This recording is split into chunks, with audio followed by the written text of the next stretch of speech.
Hi hello students, ಮತ್ತೊಂದು ವಿಡಿಯೋಗೆ ನಿಮ್ಮೆಲ್ಲರಿಗೂ ಕೂಡ ಸ್ವಾಗತ. ಇಂದು ಯಾವ ಒಂದು ವಿಷಯದ ವಿಶ್ಲೇಷಣೆಯನ್ನು ನಾವು ನೋಡ್ತಾ ಇದ್ದೇವೆ ಅಂತ ಹೇಳಿದ್ರೆ, ಬೆಂಗಳೂರು ನಗರ ವಿಶ್ವವಿದ್ಯಾನಿಲಯದಲ್ಲಿ ಬರ್ತಕ್ಕಂತಹ BCom 4ನೇ ಸೆಮಿಸ್ಟರ್ನಲ್ಲಿ ಕೀರ್ತನೆಗಳ ಭಾಗ ಇದೆ.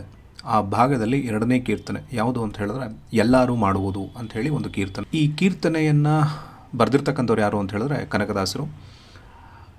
ಕೀರ್ತನಾ ಸಾಹಿತ್ಯದಲ್ಲಿ ನಾವು ಪುರಂದರದಾಸರನ್ನು ಹೇಗೆ ನೋಡ್ತೀವೋ ಹಾಗೆ ಕನಕದಾಸರನ್ನು ಕೂಡ ನಾವು ನೋಡ್ತಾ ಹೋಗ್ತೇವೆ. ಅವರು ಬರೆದಿರ್ತಕ್ಕಂಥ ಒಂದು ಕೀರ್ತನೆಯನ್ನು ಅಥವಾ ಕೀರ್ತನೆಯ ವಿಶ್ಲೇಷಣೆಯನ್ನು ಇವಾಗ ನಾವು ನೋಡ್ತಾ ಹೋಗೋಣ. ಉದರ ನಿಮಿತ್ತಂ ಬಹುಕೃತ ವೇಷಂ, ಈ ಒಂದು ನಾಣ್ಣುಡಿ ಕೇಳ್ತಾ ಇದ್ದರೆ ನಮಗೇನನ್ಸುತ್ತೆ ಅಂತ ಹೇಳಿದ್ರೆ, ಹೊಟ್ಟೆಗೋಸ್ಕರ, ನಮ್ಮ ಹೊಟ್ಟೆಗೋಸ್ಕರ, ಹೊಟ್ಟೆ ತುಂಬಿಸ್ಕೊಳ್ಳೋದಕ್ಕೋಸ್ಕರ ನಾವು ವಿಧವಾಗಿರ್ತಕ್ಕಂತಹ ಕೆಲಸಗಳನ್ನು ನಾವು ಮಾಡ್ತಾ ಹೋಗ್ತಿರ್ತೀವಿ. ಆ ವಿಧವಾಗಿರೋ ಕೆಲಸಗಳನ್ನು ಮಾಡೋದಕ್ಕೆ ಮುಖ್ಯ ಕಾರಣ ಏನು ಅಂತ ಹೇಳಿದ್ರೆ, ಹೊಟ್ಟೆಯಲ್ಲಿರ್ತಕ್ಕಂಥ ಹಸಿವು ಎಷ್ಟು ಕ್ರೂರವಾಗಿರುತ್ತೆ ಅಂತ ಹೇಳಿದ್ರೆ, ಅಷ್ಟೊಂದು ಕ್ರೂರತೆಯನ್ನು ಹೊಂದಿರುತ್ತೆ. ಯಾಕೆ ಆ ಕ್ರೂರತೆ ಹೊಂದಿರುತ್ತೆ ಅಂತ ಹೇಳಿದ್ರೆ, ಒಬ್ಬನಿಗೆ ಹಸಿವು ಹೇಗಿರುತ್ತೋ ಇನ್ನೊಬ್ಬನಿಗೆ ಅದೇ ರೀತಿಯಾಗಿರ್ತಕ್ಕಂಥ ಹಸಿವು ಇರುತ್ತೆ. ಅವನಿಗೆ ಹೇಗೆ ಎಲ್ಲವೂ ಸಿಗ್ತಾ ಇದೆಯೋ ಹಾಗೆ ನನಗೆ ಎಲ್ಲವೂ ಸಿಗಬೇಕು ಅನ್ನೋ ರೀತಿಯ ಹಸಿವು ಅನ್ನೋದನ್ನು ನಾವು ನೋಡ್ತಾ ಹೋಗ್ತೀವಿ. ಹಾಗೆ ಅದೇ ಹಸಿವು ನಮಗೆ ಏನು ಮಾಡುತ್ತೆ ಅಂತ ಹೇಳಿದ್ರೆ, ಒಂದು ಕಡೆ ನಮ್ಮನ್ನು ಡೆವಲಪ್ ಮಾಡೋ ರೀತಿಯನ್ನು ಕೂಡ ನಾವು ನೋಡ್ತಾ ಹೋಗ್ಬೋದು, ಅಭಿವೃದ್ಧಿಯನ್ನು ಕೂಡ ಮಾಡ್ತಾ ಹೋಗುತ್ತೆ. ಇವೆಲ್ಲವನ್ನು ನೋಡೋದ್ರ ಜೊತೆಗೆ ಈ ಹೊಟ್ಟೆಗೋಸ್ಕರ ನಾವು ಲೌಕಿಕ ಜೀವನಕ್ಕೆ ಮಹತ್ವವನ್ನು ಕೊಡ್ತೇವೆ ಹೊರತು ಒಂದು ಆಧ್ಯಾತ್ಮಿಕವಾಗಿ ಅಥವಾ ಮನಸ್ಸಿನ ಸಂತೃಪ್ತಿ ಕಡೆಗೆ ನಾವು ಒತ್ತನ್ನು ಕೊಡೋದೇ ಇಲ್ಲ. ಅಂದರೆ ಲೌಕಿಕ ಜೀವನಕ್ಕೆ ಒತ್ತು ಕೊಟ್ಟಷ್ಟು ಮತ್ತೆ ಬೇರೆ ಇನ್ನೊಂದಕ್ಕೆ ನಾವು ಒತ್ತನ್ನು ಕೊಡೋದಿಲ್ಲ. ಹಾಗಿರೋದ್ರಿಂದ ಈ ಹೊಟ್ಟೆಯನ್ನು ತುಂಬಿಸ್ಕೊಳ್ಳೋದಕ್ಕೋಸ್ಕರ, ಹಾಗೆ ದೇಹವನ್ನು ಮುಚ್ಕೊಳ್ಳೋದಕ್ಕೆ ಬೇಕಾಗಿರ್ತಕ್ಕಂತಹ ಬಟ್ಟೆಯನ್ನು ಪಡ್ಕೊಳ್ಳೋದಕ್ಕೋಸ್ಕರ ವ್ಯಕ್ತಿಗಳು ಯಾವ ರೀತಿಯಾಗಿರ್ತಕ್ಕಂತಹ ವೃತ್ತಿಗಳನ್ನು ಮಾಡ್ತಾ ಹೋಗ್ತಾರೆ ಅನ್ನೋದನ್ನು ಈ ಒಂದು ಕೀರ್ತನೆಯಲ್ಲಿ ತಿಳ್ಕೊಳ್ತಾ ಹೋಗೋಣ. ಹಾಗಾದರೆ ಮೊದಲ, ಎಲ್ಲರೂ ಮಾಡುವುದು ಹೊಟ್ಟೆಗಾಗಿ, ಗೇಣು ಬಟ್ಟೆಗಾಗಿ.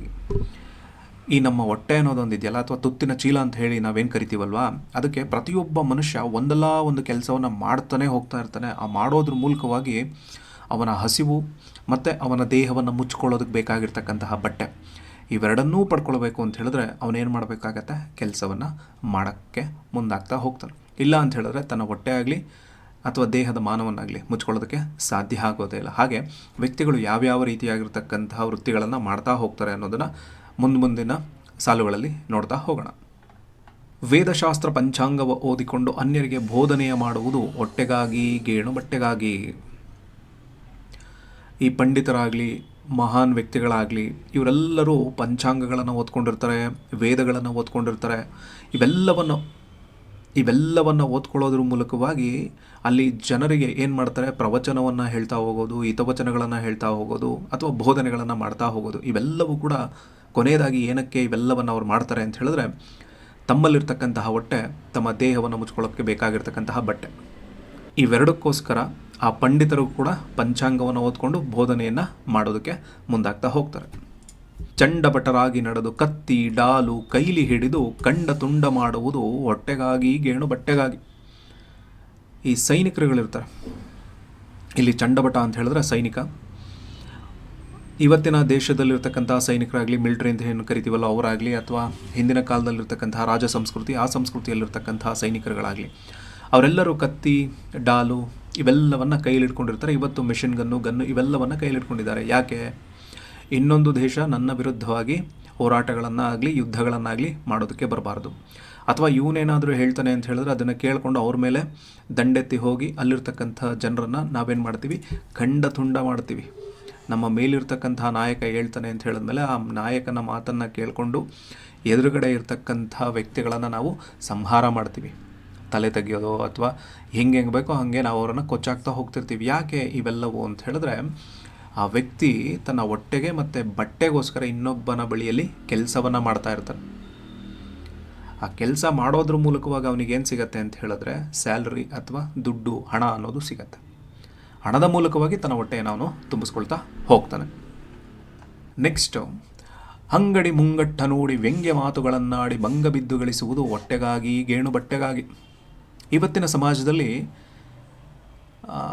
ಪ್ರತಿಯೊಬ್ಬ ವ್ಯಕ್ತಿಯು ಏನು ಮಾಡ್ತಿರ್ತಾನೆ, ತಾನು ತನ್ನದನ್ನು ಬೆಳೆಸ್ಕೊಳ್ಬೇಕು ಅಂತ ಹೇಳಿ ಯೋಚನೆ ಮಾಡ್ತಾ ಇರ್ತಕ್ಕಂತಹ ಸಂದರ್ಭದಲ್ಲೇ ವ್ಯಾಪಾರಿಗಳು ಕೂಡ ಕೆಲವೊಂದು ಅಂಗಡಿಗಳನ್ನು ತೆರ್ಕೊಂಡಿರ್ತಾರೆ. ಆ ಅಂಗಡಿಗಳನ್ನು ತೆರ್ಕೊಳ್ಳೋದ್ರ ಮೂಲಕವಾಗಿ ಅಲ್ಲಿ ಕೆಲವೊಂದಷ್ಟು ಗೂಡ್ಸ್ ಆ್ಯಂಡ್ ಸರ್ವಿಸ್ ಅಥವಾ ಸರಕು ಸರಂಜಾಮುಗಳನ್ನು ಮಾರಾಟ ಮಾಡ್ತಾ ಹೋಗ್ತಾ ಇರ್ತಾರೆ. ಸುಮ್ಮನೆ ಮಾರಾಟ ಮಾಡಿದ್ರೆ ಎಲ್ಲರೂ ಬಂದುಬಿಟ್ಟು ಕೊಂಡ್ಕೊಂಡ್ಬಿಡ್ತಾರೆ, ಗ್ರಾಹಕರೆಲ್ಲರೂ ಕನ್ಸ್ಯೂಮರ್ ಎಲ್ಲರೂ ಬಂದು ಕೊಂಡ್ಕೊಂಡ್ಬಿಡ್ತಾರೆ? ಇಲ್ಲ. ಕೊಂಡ್ಕೊಳ್ಬೇಕು ಅಂತ ಹೇಳಿದ್ರೆ ಆ ಕಸ್ಟಮರ್ಸ್ ಜೊತೆಗೆ ನಾವೇನು ಮಾಡಬೇಕು? ನಯವಾಗಿರ್ತಕ್ಕಂತಹ ಮಾತುಗಳನ್ನು ಮಾತಾಡಬೇಕು, ಬಣ್ಣದ ಮಾತುಗಳನ್ನು ಮಾತಾಡಬೇಕು. ಆ ಬಣ್ಣದ ಮಾತುಗಳನ್ನು ಮಾತಾಡಿದಾಗ ಆ ಕಸ್ಟಮರ್ಸ್ಗಳು ನಮ್ಮ ಹತ್ರ ಬರ್ತಾರೆ, ನಮ್ಮ ಅಂಗಡಿಯಲ್ಲಿ ಸರಕುಗಳನ್ನು ಅಥವಾ ಗೂಡ್ಸ್ಗಳನ್ನು ಕೊಂಡ್ಕೊಳ್ತಾ ಹೋಗ್ತಾರೆ. ಆ ಕೊಂಡ್ಕೊಂಡು ಹೋಗೋದ್ರ ಮೂಲಕವಾಗಿ ನಮಗೇನು ಸಿಗುತ್ತೆ ಅಂತ ಹೇಳಿದ್ರೆ ಹಣ ಅನ್ನೋದು ಸಿಗುತ್ತೆ. ವ್ಯಾಪಾರಿಗಳು ಬಣ್ಣದ ಮಾತಿನ ಮೂಲಕವಾಗಿ ಹಣವನ್ನು ಮಾಡ್ತಾ ಹೋಗ್ತಾರೆ. ಕುಂಟೆ ತುದಿಗೆ ಕೊರಡು ಹಾಕಿ ಎಂಟೆ ಮಣ್ಣು ಸಮನು ಮಾಡಿ ರೆಂಟೆ ಹೊಡೆದು ಬೆಳೆಸುವುದು ಹೊಟ್ಟೆಗಾಗಿ ಗೇಣು ಬಟ್ಟೆಗಾಗಿ. ಭಾರತ ದೇಶದ ಬೆನ್ನೆಲುಬು ಅಂಥೇಳಿ ರೈತನನ್ನು ನಾವು ಕರಿತಾ ಹೋಗ್ತೀವಿ. ರೈತ ತನ್ನ ಭೂಮಿಯಲ್ಲಿ ವ್ಯವಸಾಯವನ್ನು ಮಾಡಬೇಕಾದಾಗ ಒಂದು ಉಪಕರಣ ಬಳಸ್ಕೊಳ್ತಾ ಹೋಗ್ತಾನೆ. ಆ ಉಪಕರಣಕ್ಕೆ ಒಂದು ಮರದ ತುಂಡನ್ನು ಹಾಕಿ ಅದನ್ನು ಗಟ್ಟಿ ಮಣ್ಣು, ದಪ್ಪ ದಪ್ಪ ಹೆಂಟೆ ಮಣ್ಣು ಅಂತ ಹೇಳಿ ಕರಿತೀವಲ್ವ, ಆ ಹೆಂಟೆ ಮಣ್ಣುಗಳನ್ನು ಒಡೆದು ಪುಡಿ ಥರ ಮಾಡ್ತಾ ಹೋಗ್ತಾನೆ. ಆ ಪುಡಿ ಥರ ಮಾಡ್ತಾ ಹೋಗೋದ್ರ ನಂತರ ಅಲ್ಲಿ ನೇಗಲುಗಳನ್ನು ಹಾಕಿ ಉಳುಮೆಯನ್ನು ಮಾಡ್ತಾನೆ. ಆ ಉಳುಮೆಯನ್ನು ಮಾಡೋದ್ರ ಮೂಲಕವಾಗಿ ಬಿತ್ತನೆಯನ್ನು ಮಾಡ್ತಾನೆ. ಬಿತ್ತನೆಯನ್ನು ಮಾಡಿದ ನಂತರ ಬೆಳೆಯನ್ನು ಬೆಳೀತಾ ಹೋಗ್ತಾನೆ. ಅಂದರೆ ರೈತ ತಾನು ಬೆಳೆಯನ್ನು ಬೆಳಿಬೇಕು ಅಂತ ಹೇಳಿದ್ರೆ ಅವನು ತನ್ನ ಭೂಮಿಯನ್ನು ಹದ ಮಾಡ್ಕೊಳ್ಬೇಕು. ಹದ ಮಾಡಿಕೊಂಡಾಗ ಬಿತ್ತನೆಯನ್ನು ಮಾಡೋದಕ್ಕೆ ಸಾಧ್ಯ, ಆಮೇಲೆ ಬೆಳೆಯನ್ನು ಬೆಳೆಯೋದಕ್ಕೆ ಸಾಧ್ಯ ಆಗ್ತದೆ. ರೈತನೂ ಕೂಡ ಒಂದು ಕೆಲಸ ಮಾಡ್ತಾ ಇದ್ದಾನೆ, ಏನು? ಬೆಳೆಯನ್ನು ಬೆಳೀತಕ್ಕಂತಹ ಕೆಲಸ. ನೆಕ್ಸ್ಟು, ಬೆಲ್ಲದಂತೆ ಮಾತನಾಡಿ ಎಲ್ಲರನ್ನ ಮರಳು ಮಾಡಿ ಸುಳ್ಳು ಬೊಗಳಿ ತಿಂಬುವುದು ಹೊಟ್ಟೆಗಾಗಿ ಗೇಣು ಬಟ್ಟೆಗಾಗಿ. ಈ ಪ್ರಪಂಚದೊಳಗಡೆ ಅಥವಾ ಈ ಸಮಾಜದ ಒಳಗಡೆ ಕೆಲವರು ತಮ್ಮ ಕೆಲಸಕ್ಕಾಗಿ ತಮಗೇನೋ ಒಂದು ಆಗಬೇಕಾಗಿದೆ, ಆಗಬೇಕಾಗಿರ್ತಕ್ಕಂತಹ ಸಂದರ್ಭದಲ್ಲಿ ಸುಳ್ಳುಗಳನ್ನು ಹೇಳೋದು ಅಥವಾ ಮೋಸಗಳನ್ನು ಮಾಡ್ತಕ್ಕಂಥದ್ದು ಅಥವಾ ಬೇರೆ ರೀತಿಯಾಗಿರ್ತಕ್ಕಂತಹ ನಯವಾಗಿರೋ ಮಾತುಗಳನ್ನು ಮಾತಾಡುವಂಥದ್ದು. ಈಗ ಬೆಣ್ಣೆನಲ್ಲಿ ಕೂದಲು ತೆಗ್ದಂಗೆ ಮಾತಾಡ್ತಾರೆ ಅಥವಾ ಕೂದಲು ತೆಗ್ದಂಗೆ ಮಾತಾಡಿದ್ರು ಅಂತ ಹೇಳ್ತಾರಲ್ವ, ಅಂದರೆ ಅವರಿಗೆ ಆ ಸಂದರ್ಭದಲ್ಲಿ ಕೆಲಸ ಆಗಬೇಕಾಗಿರತ್ತೆ. ಆ ಕೆಲಸ ಆಗಬೇಕು ಅಂತ ಹೇಳಿದ್ರೆ ನಾವು ಜೋರಾಗಿ ಮಾತಾಡಿದ್ರಾಗತ್ತಾ? ಅದಕ್ಕೆ ಒಂದು ಮಾತಿದೆ, ನಿಷ್ಠೂರವಾದಿ ಲೋಕವಿರೋಧಿ ಅಂತ ಹೇಳಿ. ನೇರವಾಗಿ ಮಾತಾಡೋದಕ್ಕಾಗೋದಿಲ್ಲ, ಮುಖ ಕೊಡ್ದಂಗೆ ಮಾತಾಡೋದಕ್ಕಾಗೋದಿಲ್ಲ ನಮ್ಮ ಕೆಲಸಗಳಾಗಬೇಕು ಅಂತ ಹೇಳಿದಾಗ. ಆವಾಗ ನಾವು ಈ ಬೆಣ್ಣೆನಲ್ಲಿ ಕೂದಲು ತೆಗ್ದಂಗೆ ಮಾತಾಡ್ಬಿಟ್ರೆ ನಯವಾಗಿ ಮಾತಾಡುತ್ತೀವಿ. ಆ ನಯವಾಗಿ ಮಾತಾಡೋದು ಕೂಡ ಆ ಸಂದರ್ಭಕ್ಕೆ ನಮಗೆ ಉಪಯೋಗ ಆಗಲಿ ಅನ್ನೋದಕ್ಕೋಸ್ಕರ. ಅದರ ಮೂಲಕವಾಗಿ ನಮ್ಮ ಹೊಟ್ಟೆಯನ್ನು ಮತ್ತು ಬಟ್ಟೆಯನ್ನು ಪಡ್ಕೊಳ್ಳೋದಕ್ಕೆ ಸಾಧ್ಯ ಆಗ್ತದೆ ಅನ್ನೋದನ್ನು ಹೇಳ್ತಾರೆ. ಕೊಟ್ಟಣವನ್ನು ಕುಟ್ಟಿಕೊಂಡು ಕಟ್ಟಿಗೆಯನ್ನು ಹೊತ್ತುಕೊಂಡು ಕಷ್ಟ ಮಾಡಿ ಉಣ್ಣುವುದು ಹೊಟ್ಟೆಗಾಗಿ ಗೇಣು ಬಟ್ಟೆಗಾಗಿ. ಇಲ್ಲಿ ಕೊಟ್ಟಣ ಅಂತ ಹೇಳಿದ್ರೆ ಭತ್ತ, ಕುಟ್ಟಿಕೊಂಡು ಕಟ್ಟಿಗೆಯನ್ನು ಹೊತ್ತುಕೊಂಡು ಅಂದರೆ ಈಗ ಭತ್ತ ಇತ್ತು ಅಂದರೆ ನೇರವಾಗಿ ಅನ್ನ ಮಾಡ್ಕೊಳ್ಳೋದಕ್ಕಾಗೋದಿಲ್ಲ. ಅದನ್ನು ನಾವೇನು ಮಾಡಬೇಕಾಗತ್ತೆ? ಕುಟ್ಟಬೇಕಾಗತ್ತೆ. ಕುಟ್ಟೋದಕ್ಕೆ ಏನೋ ಒಂದು ಪದಾರ್ಥವನ್ನು ಬಳಸ್ಕೊಳ್ತೀವಿ. ಅದ್ರ ಮೂಲಕವಾಗಿ ಭತ್ತವನ್ನು ಕುಟ್ಟೋದ್ರ ಮೂಲಕವಾಗಿ ಅಕ್ಕಿಯನ್ನು ಪಡ್ಕೊಳ್ತೀವಿ. ಅಕ್ಕಿಯನ್ನು ಹಾಗೆ ತಿನ್ನೋದಕ್ಕಾಗೋದಿಲ್ಲ. ಅಕ್ಕಿಯನ್ನು ಬೇಯಿಸಬೇಕು ಅಂತ ಹೇಳಿದಾಗ ನಮ್ಗೆ ಏನು ಬೇಕಾಗತ್ತೆ? ಅವತ್ತಿನ ಸಂದರ್ಭದಲ್ಲಿ ಕಟ್ಟಿಗೆ, ಸೌದೆ ಬೇಕಾಗತ್ತೆ. ಸೌದೆಯ ಮೂಲಕವಾಗಿ ಒಲೆಯನ್ನು ಹಚ್ಚೋದ್ರ ಮೂಲಕವಾಗಿ ಅದಕ್ಕೆ ಅಕ್ಕಿಯನ್ನು ಹಾಕಿ ಅನ್ನವನ್ನು ಮಾಡಿಕೊಂಡು ಇಷ್ಟೆಲ್ಲ ಕಷ್ಟಪಟ್ಕೊಂಡು ಊಟ ಮಾಡೋದು ಕೂಡ ಏನಕ್ಕೋಸ್ಕರ? ನಮ್ಮ ಹೊಟ್ಟೆಯನ್ನು ನೋಡ್ಕೊಳ್ಳೋದಕ್ಕೋಸ್ಕರ ಅಥವಾ ನಮ್ಮ ಜೀವನವನ್ನು ಮುಂದುವರಿಸ್ಕೊಳ್ಳೋದಕ್ಕೋಸ್ಕರ. ಭತ್ತ ಕುಟ್ಟೋದು ಕಷ್ಟ, ಸೌದೆ ತರೋದು ಕಷ್ಟ. ಎರಡನ್ನ ಸೇರಿಸಿದಾಗ ಅಡುಗೆ ಅನ್ನೋದಾಗತ್ತೆ. ಅಡುಗೆ ಯಾವುದಕ್ಕೋಸ್ಕರ? ನಮ್ಮ ಹೊಟ್ಟೆಗೋಸ್ಕರನೇ. ಸನ್ಯಾಸಿ, ಜಂಗಮ, ಜೋಗಿ, ಜಟ್ಟಿ, ಮೊಂಡ, ಬೈರಾಗಿ, ನಾನಾ ವೇಷಗಳೆಲ್ಲ ಹೊಟ್ಟೆಗಾಗಿ ಗೇಣು ಬಟ್ಟೆಗಾಗಿ. ಈ ಸನ್ಯಾಸಿ ಅಂದರೆ ಎಲ್ಲವನ್ನ ತೊರೆದಿರ್ತಕ್ಕಂಥವನು. ಜಂಗಮ ಅಂದರೆ ಒಂದು ಕಡೆಯಿಂದ ಒಂದು ಕಡೆಗೆ ಸಂಚಾರ ಮಾಡ್ತಾ ಇರ್ತಕ್ಕಂಥವನು. ಮೈ ತುಂಬ ವಿಭೂತಿಗಳನ್ನು ಹಚ್ಕೊಂಡು ಧ್ಯಾನ ಮಾಡ್ತಕ್ಕಂತಹ ಜೋಗಿ ಆಗಲಿ, ಜಟ್ಟಿ ಆಗಲಿ, ಮೊಂಡ ಆಗಲಿ, ಬೈರಾಗಲಿ, ಅಂದರೆ ವಿಧ ವಿಧವಾಗಿರ್ತಕ್ಕಂತಹ ವೇಷಗಳನ್ನು, ನಾನೀಗ ಹಾಕ್ಕೊಂಡಿರ್ತಕ್ಕಂಥ ಒಂದು ವೇಷ, ಇನ್ನೊಬ್ಬರು ಇನ್ನೊಂದು ರೀತಿಯಾಗಿರ್ತಕ್ಕಂಥ ವೇಷಗಳನ್ನು ಹಾಕ್ಕೊಂಡಿರ್ತಾರೆ, ಇನ್ನೊಬ್ಬ ಇನ್ನೊಂದು ರೀತಿಯಾಗಿರ್ತಕ್ಕಂಥ ವೇಷಗಳನ್ನು ಹಾಕ್ಕೊಂಡಿರ್ತಾನೆ. Example, driver, teacher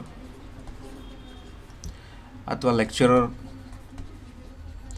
cinema actors, ಇದು ಒಬ್ಬೊಬ್ಬರು ಒಂದೊಂದು ರೀತಿಯಾಗಿರ್ತಕ್ಕಂತಹ ವೇಷಗಳು. ಅಂದರೆ ಏನಕ್ಕೆ? ತಮ್ಮ ಬದುಕನ್ನು ಕಟ್ಕೊಳ್ಳೋದಕ್ಕೋಸ್ಕರ. ಈ ವಿವಿಧವಾಗಿರ್ತಕ್ಕಂತಹ ವೇಷಗಳನ್ನು ಹಾಕ್ಕೊಳ್ಳೋದು ಕೂಡ ಏನಕ್ಕೋಸ್ಕರ ಅಂತ ಹೇಳಿದ್ರೆ ಅವರ ಹೊಟ್ಟೆಯನ್ನು ತುಂಬಿಸ್ಕೊಳ್ಳೋದಕ್ಕೋಸ್ಕರ ಮತ್ತು ಅವರ ಬಟ್ಟೆಯನ್ನು ಪಡ್ಕೊಳ್ಳೋದಕ್ಕೋಸ್ಕರ. ಹಳ್ಳದಲ್ಲಿ ಕುಳಿತುಕೊಂಡು ಕಲ್ಲು ದೊಣ್ಣೆ ಹಿಡಿದುಕೊಂಡು ಕಳ್ಳತನವ ಮಾಡುವುದು ಹೊಟ್ಟೆಗಾಗಿ ಗೇಣು ಬಟ್ಟೆಗಾಗಿ. ಈ ಕಳ್ಳತನ ಅನ್ನೋರು ಯಾರು ಮಾಡ್ತಾರೆ ಅಂತ ಹೇಳಿದ್ರೆ ತನ್ನ ದೇಹದ ಮೂಲಕವಾಗಿ ಏನೂ ಕೆಲಸ ಮಾಡೋದಕ್ಕಾಗದೇ ಇರತಕ್ಕಂತಹ ಸೋಂಬೇರಿಗಳು ಅಂತ ಹೇಳಿ ಅನ್ನಿಸ್ಕೊಳ್ತಾರಲ್ವ, ಅಂಥವರು ಸೋಂಬೇರಿಗಳಾಗಲಿ ಅಂದರೆ ದೇಹಕ್ಕೆ ಯಾವುದೇ ರೀತಿಯಾಗಿರ್ತಕ್ಕಂತಹ ಕಷ್ಟಗಳನ್ನು ಕೊಡದೇ ಇರತಕ್ಕಂತಹ ಜನರು ಏನು ಮಾಡ್ತಾರೆ ಅಂತ ಹೇಳಿದ್ರೆ, ಇನ್ನೊಬ್ಬನ ಸಂಪತ್ತಿನ ಮೂಲಕವಾಗಿ ತನ್ನ ಜೀವನವನ್ನು ಕಟ್ಕೊಳ್ಬೇಕು ಅಂತ ಹೇಳಿ ಯೋಚನೆ ಮಾಡ್ತಾ ಇರ್ತಕ್ಕಂತಹ ಕಳ್ಳರು ಕೆಲಸವನ್ನು ಮಾಡ್ತಾರೆ, ಕಳ್ಳತನದ ಕೆಲಸವನ್ನು ಮಾಡ್ತಾರೆ. ಆ ಕೆಲಸದ ಮೂಲಕವಾಗಿ ತಮ್ಮ ಹೊಟ್ಟೆ, ತಮ್ಮ ಬಟ್ಟೆಯನ್ನು ಪಡ್ಕೊಳ್ತಾ ಹೋಗ್ತಾರೆ. ಕಳ್ಳತನ ಮಾಡೋದು ಕೂಡ ಒಂದು ಕೆಟ್ಟ ಕೆಲಸನೇ. ಅಂದರೆ ಕಳ್ಳತನ ಮಾಡ್ತಕ್ಕಂಥವ್ರು ಅದನ್ನು ಕೆಲಸ ಅಂತ ಹೇಳಿ ಅಂದ್ಕೊಂಡಿರ್ತಾರೆ. ಆದರೆ ಆ ಕೆಲಸ ಅಂತಕ್ಕಂಥದ್ದನ್ನು ಕೂಡ ಅವ್ರು ಯಾಕೆ ಮಾಡ್ತಾರೆ ಅಂತ ಹೇಳಿದ್ರೆ, ಹೊಟ್ಟೆಗೋಸ್ಕರ ಮತ್ತು ಬಟ್ಟೆಗೋಸ್ಕರನೇ. ಯಾವುದೋ ಒಂದು ಹಳ್ಳದಲ್ಲಿ ಕೂತ್ಕೊಂಡು ಆ ಕಡೆಯಿಂದ ಬರ್ತಾ ಇರ್ತಕ್ಕಂತಹ ಜನರನ್ನ ಅಟ್ಯಾಕ್ ಮಾಡ್ಕೊಂಡು ಅವ್ರ ಹತ್ರ ಇರ್ತಕ್ಕಂಥದ್ದೆಲ್ಲ ಕಿತ್ಕೊಂಡು ದೋಚ್ಕೊಂಡು ಪರಾರಿಯಾಗಿ ಹೋಗ್ತಕ್ಕಂತಹ ಕೆಲಸ. ಇದರಲ್ಲಿ ಎಷ್ಟು ದೇಹಕ್ಕೆ ನಾವು ಶ್ರಮವನ್ನು ಕೊಡ್ತೀವಿ? ಶ್ರಮನೇ ಇಲ್ಲ. ಇಂಥ ಕೆಲಸದ ಮೂಲಕವಾಗಿ ನಾವು ಒಂದು ಒಳ್ಳೆ ಲೈಫನ್ನು ಲೀಡ್ ಮಾಡ್ಬೋದಲ್ವಾ ಅಂಥೇಳಿ ಆ ಜನ ಯೋಚನೆ ಮಾಡ್ತಾರೆ. ಅಂದಣ ಪಲ್ಲಕ್ಕಿ ಏರಿ ಮಂದಿ ಮಾರ್ಬಾಲ ಕೂಡಿ ಚಂದದಿಂದ ಮೆರೆಯುವುದು ಹೊಟ್ಟೆಗಾಗಿ ಗೇಣು ಬಟ್ಟೆಗಾಗಿ. ಈ ಪಲ್ಲಕ್ಕಿಯನ್ನು ಏರೋದು ಯಾರಪ್ಪ ಅಂತ ಹೇಳಿದ್ರೆ ರಾಜರು. ಆ ರಾಜರು ಕೂಡ ತಮ್ಮ ಸೈನ್ಯದ ಮೂಲಕವಾಗಿ ಅವರ ಜೊತೆಯಲ್ಲಿ ಪಲ್ಲಕ್ಕಿಯನ್ನು ಹೇರಿಕೊಂಡು ಚಂದದಿಂದ ಊರೂರು ಸುತ್ತುತ್ತಾ ಹೋಗೋವಂಥದ್ದು, ಅದರ ಮೇಲೆ ಕೂತ್ಕೊಂಡು ರಾಜವೈಭೋಗವನ್ನು ಮೆರಿತಕ್ಕಂಥದ್ದು. ಇದೂ ಕೂಡ ಏನಕ್ಕೆ, ಆ ಸೈನಿಕರು ಆ ರಾಜ ಹೇಳ್ದಂಗೆ ಕೇಳಬೇಕು. ಆ ರಾಜನೂ ಕೂಡ ಏನಕ್ಕೋಸ್ಕರ ಮಾಡ್ತೇನೆ ಅಂದರೆ ಹೊಟ್ಟೆಗೋಸ್ಕರನೇ ಮಾಡ್ತೇನೆ. ಈ ಸೈನಿಕರು ಏನಕ್ಕೋಸ್ಕರ ಮಾಡ್ತಾರೆ, ಅವರು ಕೂಡ ಹೊಟ್ಟೆಗೋಸ್ಕರನೇ ಮಾಡ್ತಾರೆ. ಪ್ರತಿಯೊಬ್ಬರು ಏನೇನು ಕೆಲಸ ಮಾಡ್ತಾ ಇದ್ದಾರೋ ಆ ಕೆಲಸವೆಲ್ಲವೂ ಕೂಡ ಕೊನೆಯದಾಗಿ ಎಲ್ಲಿಗೆ ಬಂದು ನಿಂತ್ಕೊಳ್ಳುತ್ತೆ ಅಂತ ಹೇಳಿದ್ರೆ ಹೊಟ್ಟೆ ಮತ್ತು ಬಟ್ಟೆಗೆ ಬಂದು ನಿಂತ್ಕೊಳ್ಳೋವಂಥದ್ದು. ಹಾಗೆ ರಾಜನೂ ಕೂಡ ಪಲ್ಲಕ್ಕಿಯನ್ನು ಏರಿ ಎಲ್ಲ ಕಡೆ ಸುತ್ಕೊಂಡ್ಬರ್ತಾನೆ ಅಂತ ಹೇಳಿದ್ರೆ, ತಾನು ಹೇಗಿದ್ದೀನಿ, ತನ್ನ ರಾಜ್ಯ ಹೇಗಿದೆ, ತನ್ನ ಸೈನಿಕರು ಹೇಗಿದ್ದಾರೆ, ಅದೆಲ್ಲವನ್ನು ತೋರಿಸ್ಕೊಳ್ಳೋದ್ರ ಮೂಲಕವಾಗಿ ಕೊನೆಯದಾಗಿ ನಾನೂ ಕೂಡ ಹೊಟ್ಟೆಗೋಸ್ಕರನೇ ಇದ್ದೀನಿ ಅನ್ನೋದನ್ನು ತೋರಿಸ್ತಾ ಹೋಗ್ತಾನೆ. ಉನ್ನತ ಕಾಗಿ ನೆಲೆಯಾದಿಕೇಶವನ ಧ್ಯಾನವನ್ನು ಮನಮುಟ್ಟಿ ಮಾಡುವುದು ಮುಕ್ತಿಗಾಗಿ, ಆನಂದಕ್ಕಾಗಿ. ಇಲ್ಲಿವರೆಗೂ ವಿಧವಾಗಿರ್ತಕ್ಕಂತಹ ಕೆಲಸಗಳನ್ನು ನಾವು ಮಾಡ್ಕೊಂಬಂದ್ವಿ. ಏನಕ್ಕೆ ಅಂತ ಹೇಳಿದ್ರೆ, ನಮ್ಮ ಲೌಕಿಕ ಜೀವನ ತುಂಬ ಚೆನ್ನಾಗಿರಬೇಕು ಅನ್ನೋದಕ್ಕೋಸ್ಕರ ನೋಡ್ಕೊಂಬಂದ್ವಿ.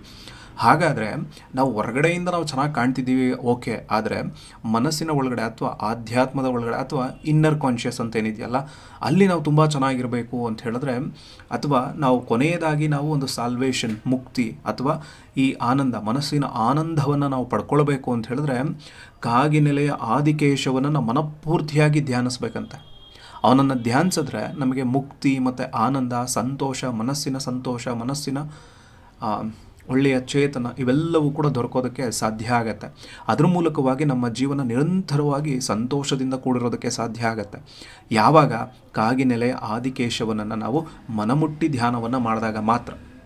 ಇಲ್ಲ ಅಂತ ಹೇಳಿದ್ರೆ ಈ ಜೀವನ ಅಂತಕ್ಕಂಥದ್ದು ನಶ್ವರ ಅಂತ ಅನ್ನಿಸ್ಬಿಡತ್ತೆ. ಸೊ ಆದ್ದರಿಂದ ಲೌಕಿಕ ಜೀವನಕ್ಕೆ ನಾವು ಎಷ್ಟು ಮಹತ್ವವನ್ನು ಕೊಡ್ತೀವೋ ಅಷ್ಟೇ ಆಧ್ಯಾತ್ಮಕ್ಕೂ ಮತ್ತು ಮನಸ್ಸಿನ ನೆಮ್ಮದಿಗೂ ಕೂಡ ಗಮನವನ್ನು ಕೊಡಬೇಕು ಅನ್ನೋದನ್ನು ಈ ಒಂದು ಕೀರ್ತನೆಯ ಹಿನ್ನೆಲೆಯಲ್ಲಿ ನಾವು ಅರ್ಥ ಮಾಡ್ಕೊಳ್ಳೋದಕ್ಕೆ ಸಾಧ್ಯತೆ ಇದೆ. Thank you.